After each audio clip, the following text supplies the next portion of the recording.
On va aborder la quatrième thématique qui concerne évidemment tout le monde ici, la vie quotidienne, incluant l'enfance, jeunesse, seniors, vie scolaire, santé et solidarité. Alors vous l'avez évoqué, les enseignants sont attachés à ce cadre de vie. Beaucoup d'entre eux et d'entre vous sans doute s'investissent dans la vie de la commune. C'est le cas en particulier des retraités qui, si je ne me trompe pas, occupent une grande place dans la ville, plus d'un habitant sur 3. Dans le même temps, la croissance démographique d'Ancenis à Saint-Géron se maintient sans être extrêmement forte. Mais tout cela suscite des attentes.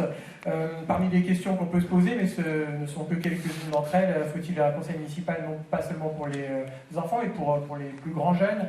Faut-il toujours pour les jeunes installer un espace de convivialité? Certains parlent de discothèque, je ne sais pas. Quelle place aussi pour les personnes handicapées? Je ne sais pas si vous en parlerez, mais je pense que c'est intéressant. Enfin, un sujet qui vous a beaucoup occupé ces dernières années, l'hôpital est-il durablement sauvé? Et si oui, comment intervenir par la suite? Bref, merci peut-être de répondre à une partie de ces questions. C'est Rémi Auron qui débute, puis Nathalie Poirier et Pierre Landrin qui termine. Attention à vos temps, bon, on peut dire globalement c'est pas trop mal pour la quatrième thématique. Donc vous n'allez pas, je ne vais pas vous déduire les temps de parole en surplus, mais ceux qui sont en retard, vous pourrez les reprendre d'ici là. Alors, difficile de rattraper, de récupérer mon temps, parce que parler de la vie associative, c'est bien ça? Non, pardon. Bon, bah, ça va venir. Je suis un peu perdu. Bon.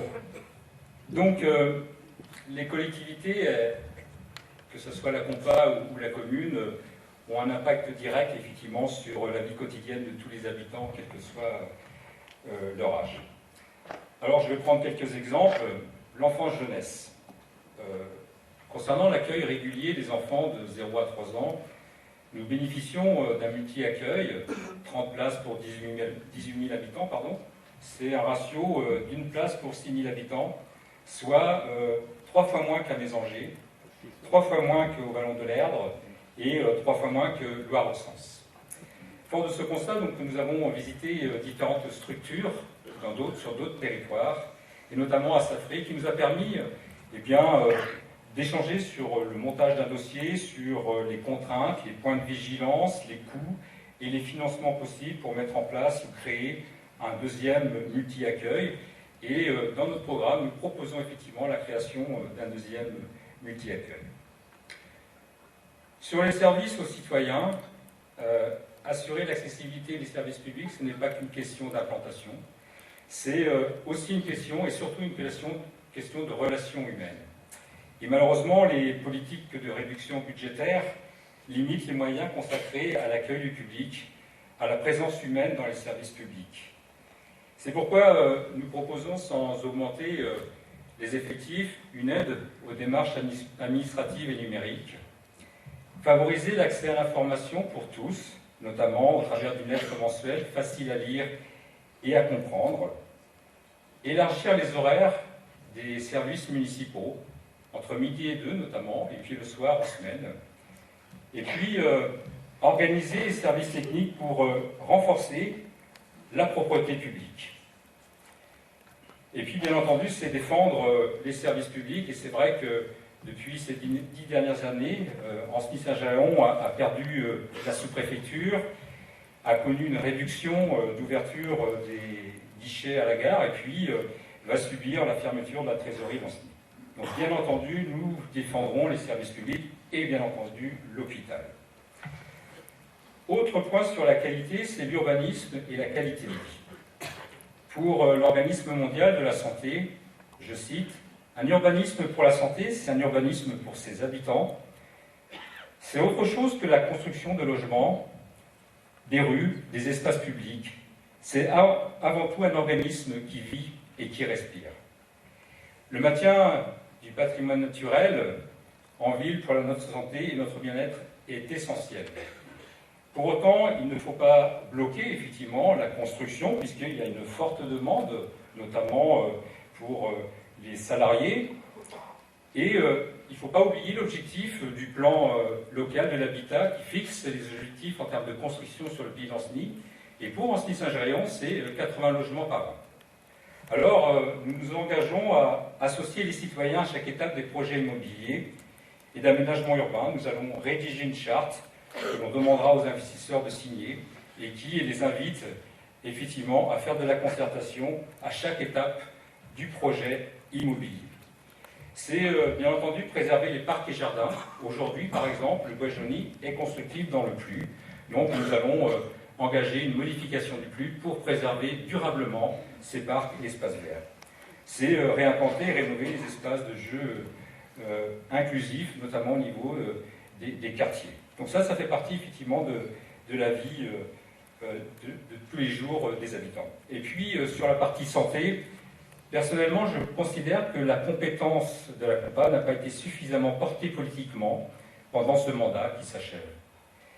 Les questions de santé, d'adaptation du territoire de haut vieillissement a été très peu abordée en conseil communautaire et c'est bien dommage. Donc durant ce prochain mandat, la COPA se doit de porter politiquement ce qui est essentiel pour nous, à savoir la prévention et la promotion de la santé, l'accès aux soins et l'offre de soins, et l'inclusion de toutes et de tous dans la vie sociale et économique de la commune. Alors, une de mes priorités en tant que maire, c'est la solidarité. Ensemble, nous renforcerons la cohésion pour que chacun y trouve sa place. 3 volontés pour cela. Tisser des liens avec l'ensemble des habitants. J'ai la volonté de tisser des liens forts ensemble avec les quartiers et les villages. Mon ambition, c'est qu'à la fin du mandat, chaque habitant ait cette belle sensation d'appartenir à une seule et même commune. Nous nous appuierons sur l'organisation d'animations d'événements réguliers. Nous souhaitons conforter et amplifier la journée citoyenne de la Salamandre et encourager et faciliter la création de jardins partagés. Deuxième volonté, c'est bâtir des solidarités. Je l'ai dit, je veux mettre en place une navette solidaire pour faciliter les déplacements du quotidien sur la commune et l'expérimentation d'un dispositif de covoiturage citoyen gratuit et solidaire entre tous les quartiers et les villages. L'information est un point important. Elle est la quête de tous les jours pour les familles. Pour cela, nous allons créer un point fonds famille pour mieux accompagner les familles et toutes les familles sur les différentes étapes de la vie. Un point important, c'était soulevé à multiples reprises, c'est la fracture numérique. C'est un problème auquel nous devons trouver des solutions en apportant du soutien aux démarches en ligne, proposer des formations et l'accès à des outils informatiques en lien avec la COPA. C'est enfin faciliter l'accès au logement. Et cela passe par la lutte contre le logement insalubre et indigne. Et c'est de mon devoir en tant que maire. Pour cela, je veux créer un permis de louer dans le cadre légal de la loi Allure. C'est développer des habitats adaptés, inclusifs pour les seniors et les personnes à mobilité réduite en cœur de ville. C'est soutenir les initiatives de logement intergénérationnel, solidaire, pour éviter l'isolement des personnes âgées et permettre l'intégration de jeunes actifs. C'est un projet qui est actuellement porté en expérimentation par la résidence Jeunes Actifs, anciennement foyer jeunes travailleurs. Enfin, juste un mot sur le fait que nous devons conforter notre hôpital Francis Robert, qui, grâce au groupement hospitalier de territoire, avec le CHU de Nantes, a été sauvé.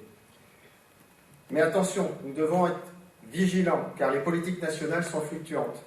Donc nous devons être attentifs à toute l'évolution sur cet hôpital. L'enfance-jeunesse, vous le savez, ce qui fait l'attrait d'une commune, ce sont les différents services aux familles. Et j'en sais quelque chose en tant qu'adjoint en charge de la jeunesse. Une commune doit mettre en œuvre une politique éducative volontariste pour tous les publics en complémentarité de la famille et de l'école. Cette politique s'appuie sur le projet éducatif de territoire qui englobe sur notre commune les activités périscolaires et extrascolaires pour les enfants de 3 à 11 ans. C'est un cadre qui permet à l'ensemble des acteurs éducatifs de coordonner leurs actions de façon à mieux respecter les rythmes, les besoins et les aspirations de chaque enfant. Quand j'entends chaque enfant, c'est aussi faciliter une politique d'inclusion des enfants porteurs de handicap sur toutes nos structures. Je n'ai pas à rougir de ce qui est organisé sur Saint-Gérion, mais je veux faire mieux. Quand on s'engage dans la vie publique, il importe d'avoir le sens des priorités. Nos enfants sont l'avenir et sont au cœur de nos choix, et j'en fais une priorité. Pour cela, notre programme pour la jeunesse s'articule sur 3 axes. La petite enfance, avec la volonté de répondre aux besoins de garde, Vous me direz, ce n'est pas une compétence de la ville, mais du CIVU. Donc la multi-accueil, c'est aussi la volonté du CIVU de le faire progresser. Mais nous y avons 9 représentants. Et nous devons peser pour augmenter le nombre de places au multi-accueil, favoriser l'implantation de crèches privées ou associatives, mais aussi la création de maisons d'assistantes maternelles. Et surtout être en soutien de toutes les actions de parentalité. Deuxième axe, la vie scolaire. La commune a la compétence sur les écoles primaires et donc sur les temps périscolaires. Nous devons repenser la pause méridienne pour en faire une vraie coupure pour les enfants. Nous y mettrons les moyens. C'est agrandir la salle de restauration de Croque-Loisirs, à la fois pour la rendre plus fluide pour le passage sur la ligne de self, mais aussi donner plus d'espace au centre de loisirs qui actuellement est trop contraint dans ses murs. Le repas est un temps important, c'est un temps où nos enfants doivent manger sainement. Nous devons tendre vers un approvisionnement de nos restaurants scolaires vers 100% de produits locaux, bio et de qualité. Mais aussi, nous ne pouvons pas passer à côté de l'étude pour passer notre restauration en cuisine municipale, tout en restant correct avec nos partenaires du groupement de commande. Enfin, je lancerai l'étude sur la reconstruction du groupe scolaire Alexandre Bernard. 5 minutes. Troisième axe. Troisième, c'est l'animation. Je compte renforcer nos animations dans les quartiers, source de liens et d'échanges avec les familles. J'ai décidé de généraliser le chéquier cadeau pour les collégiens et les lycéens de la commune. La difficulté, c'est l'information pour les jeunes. Donc je veux mettre en place une application pour les téléphones mobiles pour qu'ils puissent suivre les informations et les événements de la commune. Nous souffrons, vous l'avez dit, d'un manque d'animation nocturne, donc je soutiendrai et j'encouragerai les initiatives en vue de l'animation nocturne de la commune. Et surtout, je mettrai toute mon influence pour qu'une salle de concert pour les musiques actuelles soit ouverte. Vous le voyez, ma volonté est ambitieuse, la vie quotidienne et la solidarité sont au cœur d'une politique publique. Merci. Alors je précise que vous deviez intervenir, je suis désolé Andienne, mais M. André, vous êtes parti très vite. Oui. Donc je propose que pour la prochaine réponse, on inverse vos places. Ah pardon. Donc Madame Poirier, c'est à vous. Okay. C'est vrai que c'est un thème très large, solidarité, éducation, jeunesse, santé. Donc moi j'ai fait quelques choix de mesures. Ce que j'ai entendu et qu'on voit avec les sondages, malheureusement avec l'actualité actuelle, c'est que votre première préoccupation, c'est de rester en bonne santé. Donc bien sûr, conforter l'hôpital. Et c'est pour moi l'occasion de vous expliquer ma mission au Conseil régional. Je suis vice-présidente de la commission formation et je suis particulièrement en charge des formations sanitaires et sociales. Ça veut dire les écoles d'infirmières, les écoles d'aides-soignants, l'école d'assistance sociale, etc., etc. Ça veut dire qu'à ce titre-là, je suis très souvent en réunion, en relation avec les instances départementales ou régionales de la santé. Ça veut dire que je connais les interlocuteurs, je sais à quelle porte frapper. Et c'est vrai que pour conforter l'hôpital, entre autres, et d'autres sujets de la santé sur le pays d'Ancenis, je suis déjà, j'ai une bonne connaissance des interlocuteurs. Sur la solidarité, ce qui nous a frappé, qu'on savait déjà, mais qu'on a reçu encore davantage puisqu'on est allé frapper à Roupa, c'est ce sentiment qui n'est pas simplement un sentiment de solitude et d'isolement. De personnes d'un certain âge, mais aussi de personnes plus jeunes dans certains quartiers de notre ville. Donc notre proposition, là ce sera un véhicule, c'est d'investir dans une estafette qu'on veut appeler le Mobi Service. Mobi comme mobile, des services mobiles. Là encore, ce sont les services qui viendront près de chez vous. Ce sont des estafettes, je ne vais pas faire publicité, mais comme Orange en a, vous savez, qui s'ouvrent comme ça sur le côté, accessibles aux personnes à mobilité réduite, pour que les services de la ville puissent venir au plus près de la demande des habitants. Puisque on a interrogé, même des élus actuels, en leur disant « mais qu'est-ce qu'on a essayé de faire sur la solitude ?» Et plusieurs nous ont avoué qu'il y avait eu des choses d'essayer, mais que c'était un peu un constat d'échec. C'est compliqué d'animer, de proposer des animations un peu loin du quartier pour des personnes qui sont seules ou qui se sentent seules. Donc nous mettrons en place cette estafette, le coût estimé de 75 000 € tout équipé.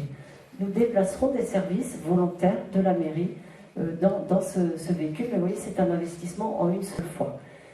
L'idée aussi, c'est que cette estafette, on puisse, nous élus, par exemple, l'utiliser, parce que c'est un petit véhicule, c'est pas un bus comme on peut connaître au niveau du conseil régional, le samedi, par exemple. On parlait d'animation de quartier tout à l'heure, que cette estafette, Mobi Service, puisse aussi être utilisée dans ce cadre-là.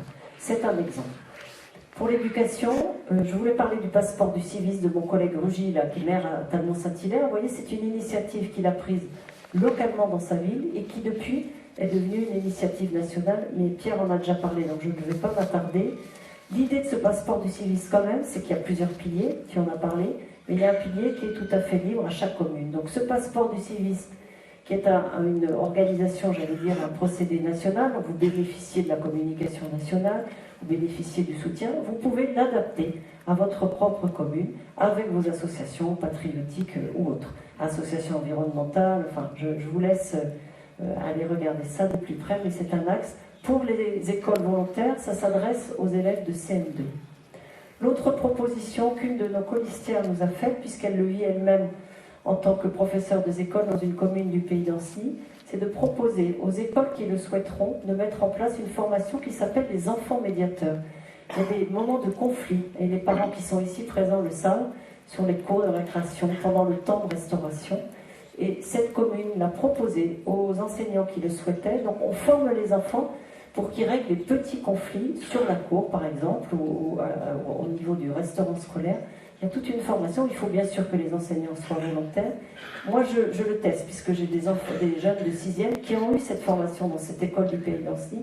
Et vraiment, c'est riche de voir que des petits conflits, je ne parle pas de régler tous les conflits, mais peuvent se régler. Donc, dans cette commune, c'est un financement proposé par la municipalité aux écoles volontaires. Donc, ça sera une de nos propositions.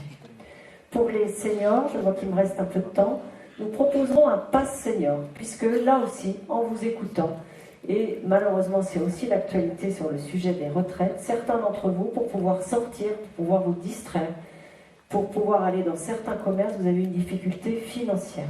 Donc on proposera, comme le chéquier qu'on propose pour les adolescents, un chéquier cadeau, si vous voulez, avec soit des réductions dans les équipements publics, type le théâtre, le cinéma, avec un accord, soit dans les commerçants. La double idée chez les commerçants, avec les commerçants partenaires, c'est que certains de nos aînés ont perdu l'habitude, pour différentes raisons, mais par exemple de venir en centre-ville. S'il y a ce partenariat avec ce pass senior, avec des bons de réduction chez certains commerçants partenaires, peut-être qu'on va proposer à certains seniors de revenir prendre l'habitude de consommer en centre-ville. La jeunesse, je n'ai plus le temps. Conseil des jeunes avec budget participatif pour qu'ils soient eux-mêmes, dans la même idée que les pères avec les enfants, eux-mêmes force de proposition. On aura beau, nous, élus d'un certain âge, excusez-moi messieurs, faire des propositions, on ne sera jamais parfaitement adapté à ce que veulent les jeunes. Donc un conseil jeune, oui, mais avec un budget participatif.